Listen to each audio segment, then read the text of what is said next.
Salmo 120. Salmo 120.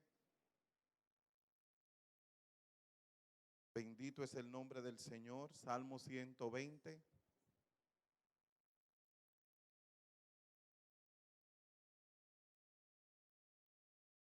Cuando lo tenga, diga amén. Dice la palabra: a Jehová clamé estando en angustia y él. Ese texto es muy interesante porque aunque la palabra nos llama a que nosotros no nos angustiemos, no dice la Biblia no estéis afanosos. La palabra angustiarse, la palabra afanoso y la palabra ansiarse, estar en ansiedad, es la misma palabra. Cuando en la Biblia habla de angustiarse y la Biblia habla de entristecerse y la Biblia habla de afanarse, está hablando de lo mismo, ¿ok? Entonces, la palabra angustia es una persona que está como. ¿Está como? Está preocupado. En Mateo capítulo 6, el Señor dice: por nada estéis. Y la palabra afanado es no, por nada se preocupen. La angustia no viene si no hay una preocupación. Y lo pongo así, preocupación, porque la preocupación es que yo me ocupo antes de que las cosas ocurran. ¿Me doy a entender? Yo me ocupo antes de que las cosas ocurran. Ahora, ¿qué me lleva a una mente preocupada? ¿Qué me lleva a mí a angustiarme? Yo quiero que hablemos entre todos, ¿no? Que hagamos un conversatorio, porque a mí me interesa que entendamos esto, porque aunque nosotros escuchamos el texto, cuando llegan los momentos difíciles nos angustiamos. Entonces, ¿qué nos lleva a nosotros a la angustia? La falta de confianza, pero también hay otra cosa que nos lleva a la angustia. Vamos a Mateo capítulo 6 para ver las dos cosas que nos llevan a angustiarnos y a preocuparnos. Mateo capítulo 6.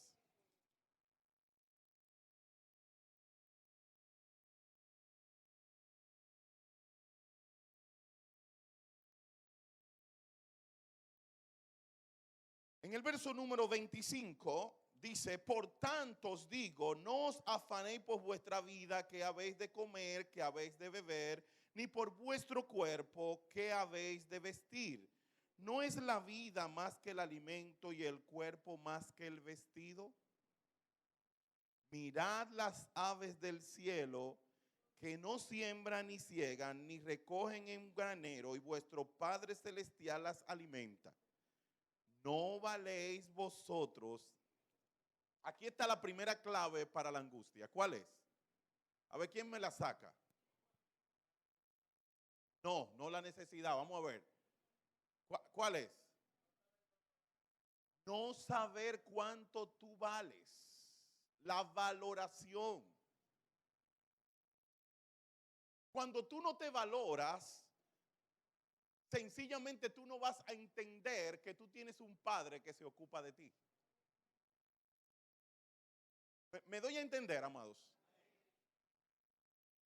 Cuando tú no tienes una valoración de ti mismo, cuando tú no sabes lo que tú eres, lo que tú vales para Dios, lo que tú representas para Dios, sencillamente ante cualquier problema tú te vas a caer, porque tú no sabes que Dios está más preocupado por ti que tú mismo.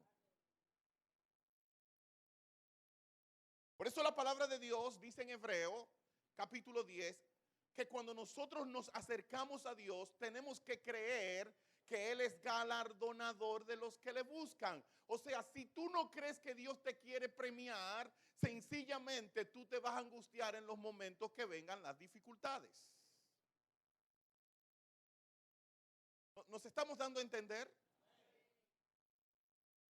Yo tengo que acercarme a Dios con la confianza de saber que Dios me quiere premiar, que Dios quiere cosas buenas para mí. El profeta dijo, Dios tiene buenos pensamientos para conmigo. Dígale al que está al lado suyo, Dios quiere lo mejor para mí.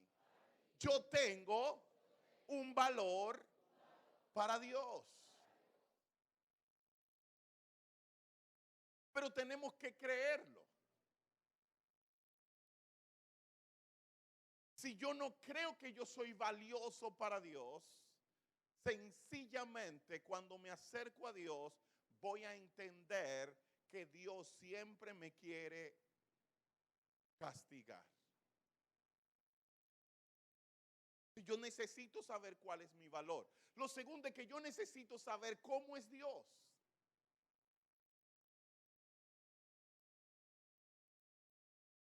Yo le pregunto aquí, hermanos míos, ¿cuántos de ustedes se pueden ganar el favor de Dios?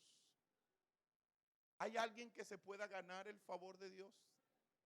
Levante la mano si hay alguien aquí que se puede ganar el favor de Dios. ¿Tú puedes ganarte el favor de Dios? O sea, por lo que tú hagas, Dios te va a favorecer. ¿O es por gracia que Dios te va a favorecer?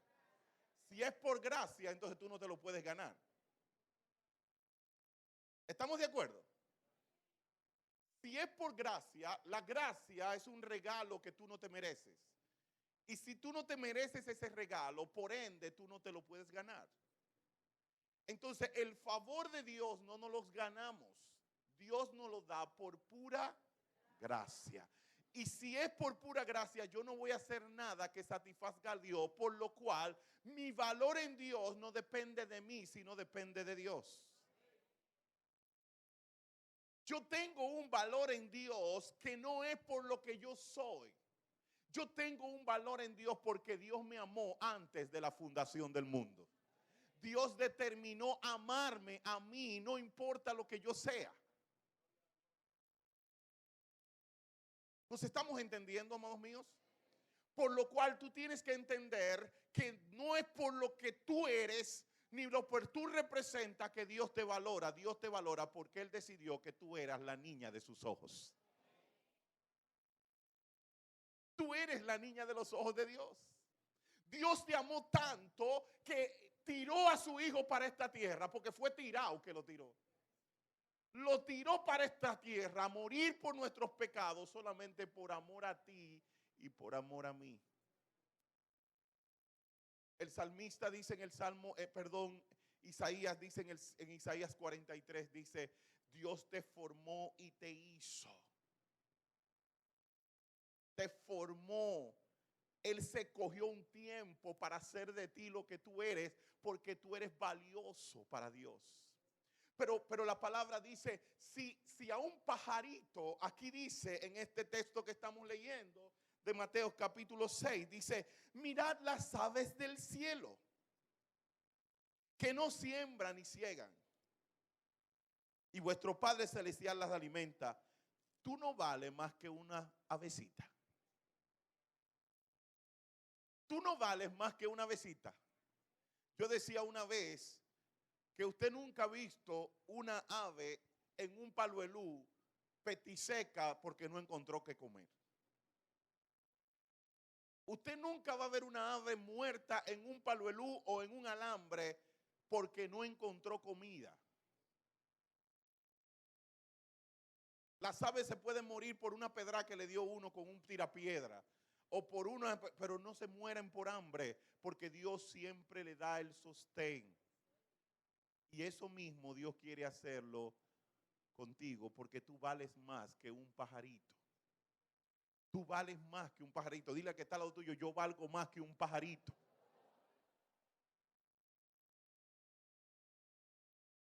Entonces lo que nos produce angustia es la falta de valoración, y lo otro está más adelante, como lo decía la hermana Marta. Dice, ¿y quién de vosotros podrá, por más que se afane, añadir a su estatura un codo? Y por el vestido, porque os afanáis, considerad los lirios del campo, que cómo crecen y no trabajan. Pero yo os digo, ni aun Salomón con toda su gloria se vistió como uno de ellos. Y si la hierba que del campo que hoy es y mañana se seca en el horno, Dios la viste así, no hará mucho más a vosotros, hombres de poca. Entonces, lo segundo que nos lleva a la angustia, ¿qué es? La falta de fe. Por eso dice el texto que leíamos hoy día, el que se acerca a Dios tiene que creer. Tiene que creer. Si usted no cree que Dios lo quiere premiar, sencillamente por más que usted lo vea, Dios, usted nunca va a estar tranquilo. Y más que a nosotros no han enseñado un evangelio de juicio.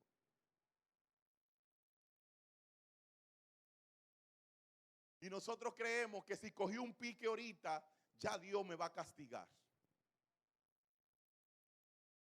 Dios no es así, amados. Mire, la mejor manera de ver a Dios es el hijo pródigo. El hijo pródigo le pide su herencia al padre. ¿Sabes qué estaba pidiéndole el hijo pródigo al padre? Muérete. Porque cuando en ese tiempo se pedía la herencia, lo que le estaba diciendo a la persona es, ya dame lo mío porque para mí tú estás muerto. Y él le estaba pidiendo la muerte al padre. Y el padre le da la herencia. Él se va a la gran ciudad y malgasta toda la herencia. Dice que estaba dándose la buena vida, pero era la mala. Y lo gastó todo. Él tuvo que verse entrado en una posilga para él poder darse cuenta de lo que tenía su padre. Y él dice, wow, en casa de mi padre muchas moradas hay. Muchas. Y si yo fuera un jornalero de mi padre, yo pasara menos trabajo que lo que estoy pasando aquí. Deja de ir donde mi padre. Pero qué sorpresa, que cuando él llega, el padre lo estaba esperando. Y yo no sé si usted entiende el concepto.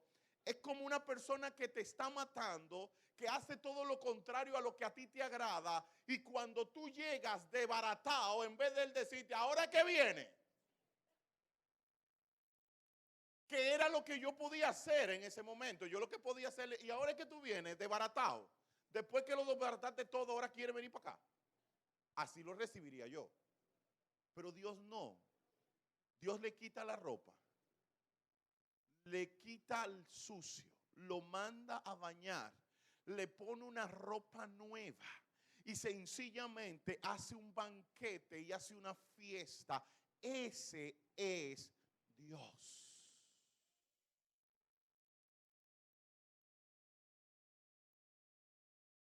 Que no importa lo que tú y yo hagamos, Dios siempre nos está esperando, porque Él dice que un corazón contristo y humillado, nunca Él lo va a despreciar.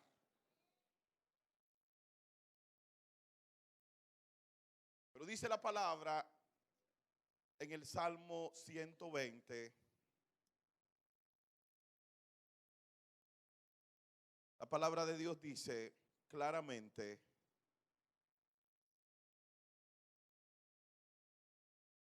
a Jehová clamé estando.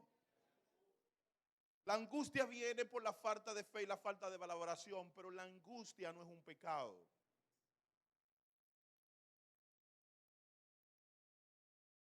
La angustia no es un pecado. El pecado es cuando tú dejas que la angustia maneje tu vida. ¿Por qué digo que la angustia no es un pecado? Por una simple razón. Jesús dice en la Biblia que él estaba angustiado en el Getsemaní. Entonces el problema no es angustiarse, el problema es cuando la angustia maneja mi vida, cuando la angustia me lleva a tirarme en una cama depresivo porque sencillamente no tengo esperanza. Pero usted tiene que entender, amado hermano, que si a usted se le muere un hermano, usted no puede estar feliz, usted se va a poner triste. Usted tiene que entender que si, por ejemplo, y quiero darle la noticia, ya gracias a Dios se pagó toda la cuenta de nuestra hermana Betania.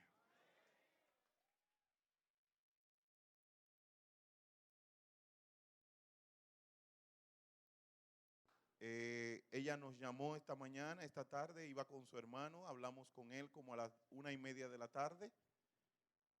La, la hermana Charina, no sé cómo lo hizo, pero lo hizo y le entregó el dinero. Y quiero decirles que la cuenta era de 2 millones de pesos, 1 millón y algo de pesos aparte del catete que costó 1,50,000, pero se hicieron unas diligencias y lo bajaron a $500,000. Usted aportó 200,000, o sea que ellos nada más tuvieron que buscar 300. Dios es bueno. Pero ¿sabes algo? Pero cuando Betania habló estaba angustiada. Porque ¿y de dónde ella iba a sacar? El seguro no le quería cubrir nada. Pero dice la palabra, en mi angustia, que lo bonito de todo esto es que tú te pueden angustiar, pero en medio de tu angustia el Señor dice, clama a mí y yo te responderé. En medio de mi angustia yo tengo a quien ir, porque ¿sabes cuál es que el problema de los que están angustiados? Que no tienen a dónde ir, no tienen esperanza. El que se angustia y se mueve a través de la angustia es porque ya no sabe qué hacer. Pero nosotros tenemos un Padre que cuando nosotros estamos angustiados podemos ir a Él y clamarle y Él nos va a responder.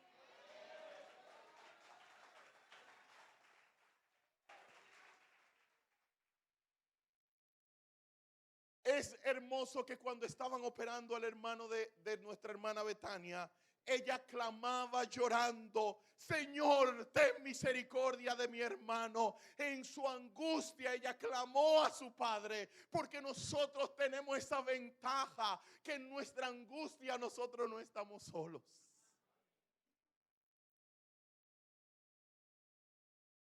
Nosotros no estamos solos. ¿Sabe por qué se mata a la gente?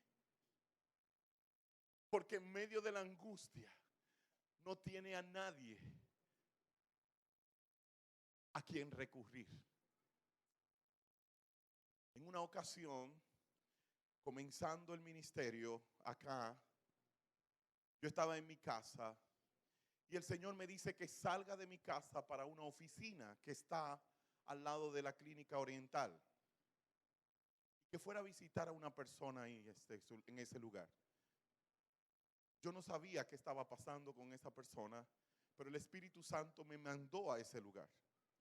Cuando yo llegué a ese lugar, había una oficina bien oscura y me toco la puerta, me abren la puerta y la persona me saluda y me dice, hola, amado pastor.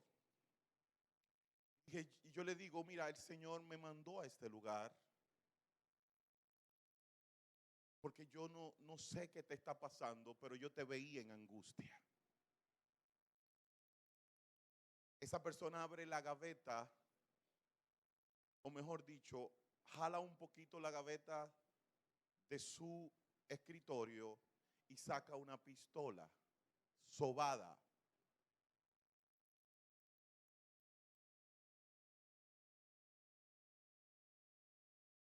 Esa persona estaba pasando por un momento muy difícil y en ese momento se iba a matar cuando yo toqué la puerta. Y cuando él oyó la puerta, entró la pistola sobada y sencillamente fue a abrir la puerta.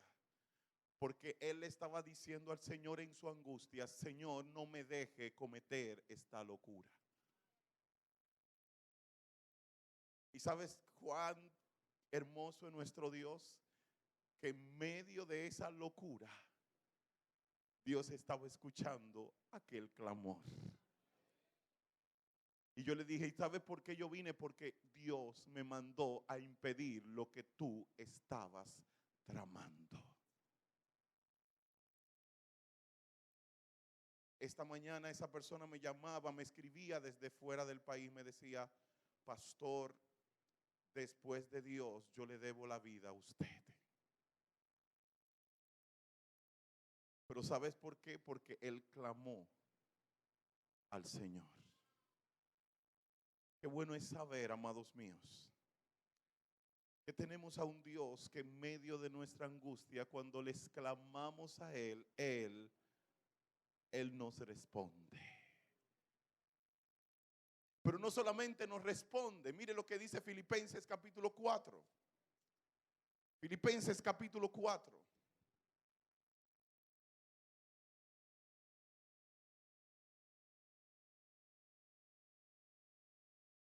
Verso número 6. ¿Qué dice? Filipenses 4:6, ¿qué dice? Por nada estéis afanos. Ahí dice que hay algunas cosas que nos deben afanar. Por nada estéis afanoso. Pero acuérdense que afán no significa que no nos angustiemos, que no nos preocupemos. Afán significa que yo no me deje envolver en mi circunstancia, porque yo puedo afanarme, pero cuando yo voy a Dios, Dios traerá paz a mi corazón. Porque quiero que entendamos, no es la angustia lo que Dios está diciendo que no nos debe pasar, porque entonces el Pablo estaría contradiciendo a Jesús. Porque Jesús, cuando iba al Getsemaní, le dijo a sus discípulos, yo estoy triste y angustiado. Entonces, si Pablo está diciendo que no, entonces hay una contradicción, porque Cristo pecó. ¿Nos estamos entendiendo, amados? Pero lo que está Pablo diciendo es, no es que tú no te pongas triste en un momento de aflicción. Lo que yo te quiero decir es que no te puedes dejar manejar por esa aflicción que te está afectando, sino presenta tus peticiones con acción de gracia y alabanza, y Dios te va a llenar de su paz.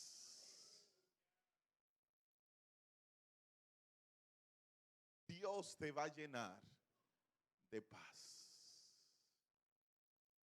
Eso es lo que está diciendo. Mira, cuando te sientas angustiado porque estás afectado por una circunstancia difícil, sencillamente tráeme tus peticiones a mí. ¿Cuántos han tenido hijos que han venido angustiados a tus pies?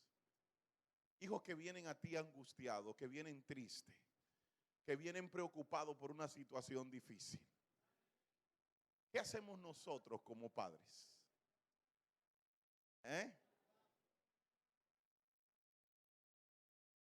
¿Qué hacemos como padres?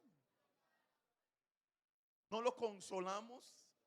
¿No tratamos de buscarle solución al problema como padres? ¿No tratamos de ayudarles y de consolarles? El Señor está diciendo claramente, amados míos, cuando ustedes estén afanados, no se dejen involucrar por el afán, no se dejen manipular por el afán, no deje que el afán guíe su vida, porque cuando tú te dejas guiar la vida por el afán, sencillamente pierde las esperanzas. Y el Señor te está diciendo, óyeme, no te lleve el afán ni la angustia a perder las esperanzas. Sencillamente ven a mí y preséntame tus peticiones, tus angustias con acción de gracia. ¿Y por qué con acción de gracia? Si vamos al Getsemaní, nos damos cuenta que acción de gracia lo que significa es, no importa lo que estoy viviendo, tú tienes el control de mi vida. Eso es acción de gracia.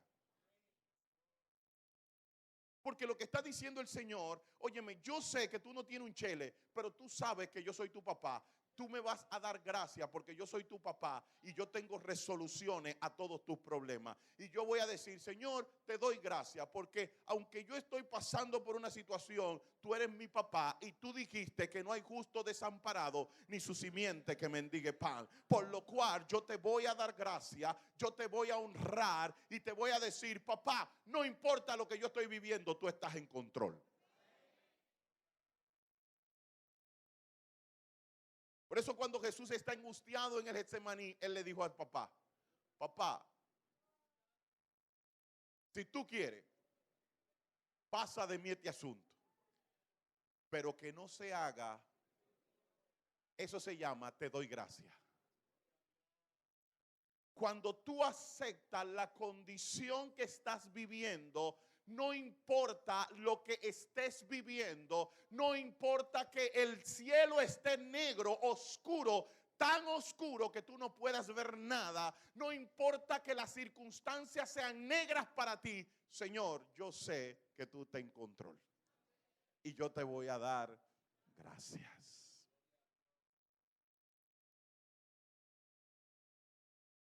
Pero cuando tú haces esto, ¿sabes qué va a pasar? Que sencillamente la paz del Señor vendrá sobre ti. Mire lo que dice el verso 7. Verso 7 dice, y la paz de Dios que sobrepasa todo entendimiento, guardará vuestros corazones y vuestros pensamientos. ¿Qué es lo que va a guardar tu corazón y tus pensamientos? O sea que lo que está diciendo el texto es, no es que el problema se fue, es que Dios va a poner una protección en tus pensamientos. Dios va a poner una protección en tu corazón para que sencillamente la angustia no maneje tus pasos. Y cuando la angustia no maneje tus pasos, entonces tú tendrás la capacidad de tener paz. Por eso el apóstol Pablo, él dice, yo sé vivir en abundancia, pero también sé vivir en escasez. Porque ya la vida del apóstol Pablo no era manejada por lo que él estaba viviendo, sino estaba manejada por lo que Cristo quería que él viviera. Y por eso él dice, para mí el morir es Cristo y el vivir me es ganancia. Porque ya cualquier estado de vida a él le daba lo mismo, porque la alegría y la paz de su corazón no estaba en su circunstancia, sino en el Dios en el que él había creído. Ahora, esa es la realidad de nuestras vidas.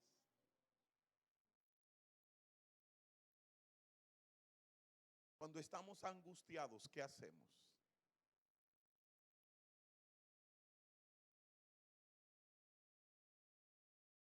¿Cómo fue? Dice Marta que cuando ella está angustiada le escribe al grupo de discipulados.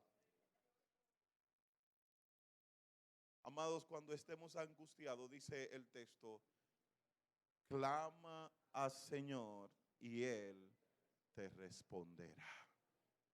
Nuestra esperanza no está ni en el grupo de discipulados de Marta, ni en el pastor. Nuestra esperanza está en que tenemos un Padre que cuando nosotros le llamamos, Él nos responde. Pero ¿sabes qué es lo lindo de nuestro Dios? Que todo el que a Él le pide, Él le da. Y a nunca nadie que se ha acercado a Él, Él le ha echado fuera. En una ocasión yo tenía un problema bien fuerte, una dificultad muy grave. Y fui a varios amigos. ¿Y sabe qué pasó? Que todos me dijeron que no podían. ¿Cuántos saben que hemos ido a donde personas buscando una respuesta a nuestros problemas y la persona no lo puede resolver o no quiere resolverlo. Pero ¿cuántos saben que no importa la circunstancia de nuestro problema, no importa lo que nosotros estamos viviendo, cuando nosotros vamos a Dios siempre tendremos una respuesta? Y eso nos da seguridad. Eso nos da seguridad. Él nos prometió que si clamamos a Él, Él nos va. Y Él nos va a dar una paz que sobrepasa, o sea, que supera. Y cuando yo leo ese texto, pienso en una canción. Él te llevará por encima de la tormenta. Él me llevará por encima de la tormenta. ¿Sabes por qué yo pienso en eso? Porque cuando dice sobrepasa, yo pienso que la tormenta está por abajo y que Dios me tiene allá arriba y que yo no recibo el fuego, ni recibo las tempestades del tiempo ni del viento, que yo puedo estar alrededor de Él sin ningún problema.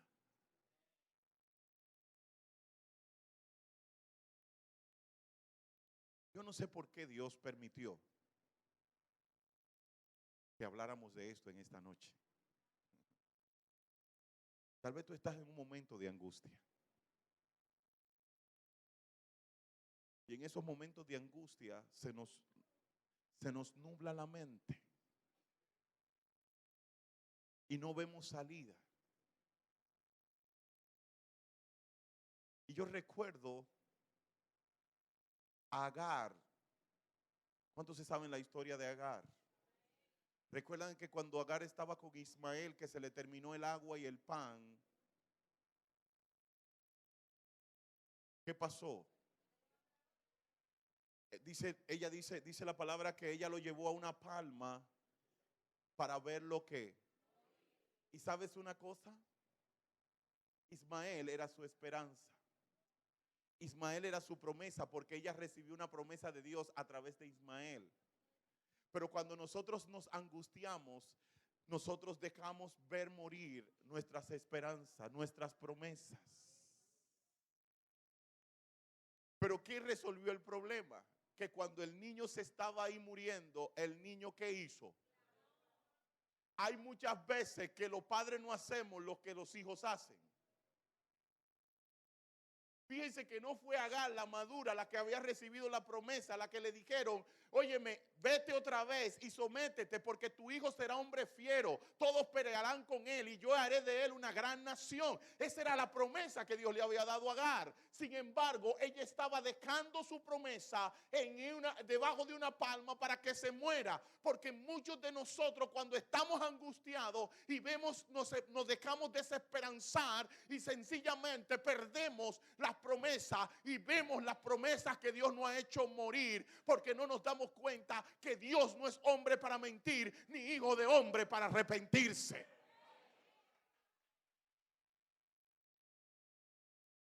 Pero en la angustia nosotros ponemos nuestra promesa debajo de una palma para que se muera, porque hemos perdido la esperanza.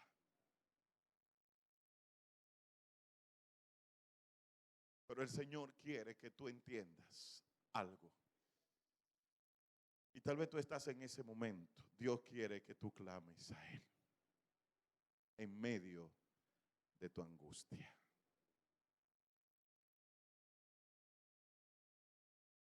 Este salmo fue escrito por David en un momento en que Saúl lo estaba persiguiendo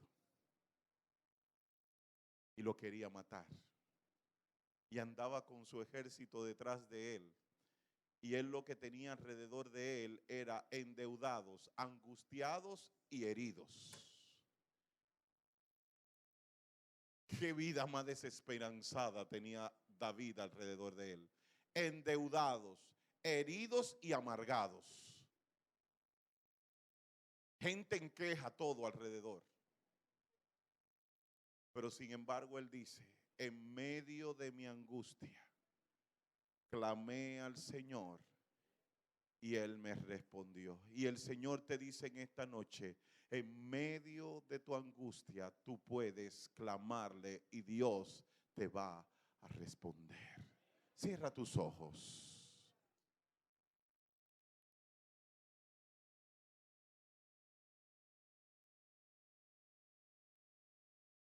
Yo no sé si tú estás en un proceso de angustia, pero yo lo que sí sé es que en medio de tu angustia tú puedes clamarle a Dios y Él te va a responder. Yo quiero invitarte en esta noche a que tú vengas al altar. Y si hay algo en tu vida que te está angustiando, si hay algo en tu vida que te está haciendo perder las esperanzas, yo quiero invitarte a que vengas aquí y que le clamemos a Dios.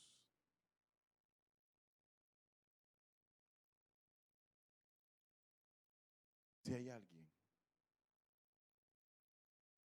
en esta noche que quiere presentarse delante de Dios,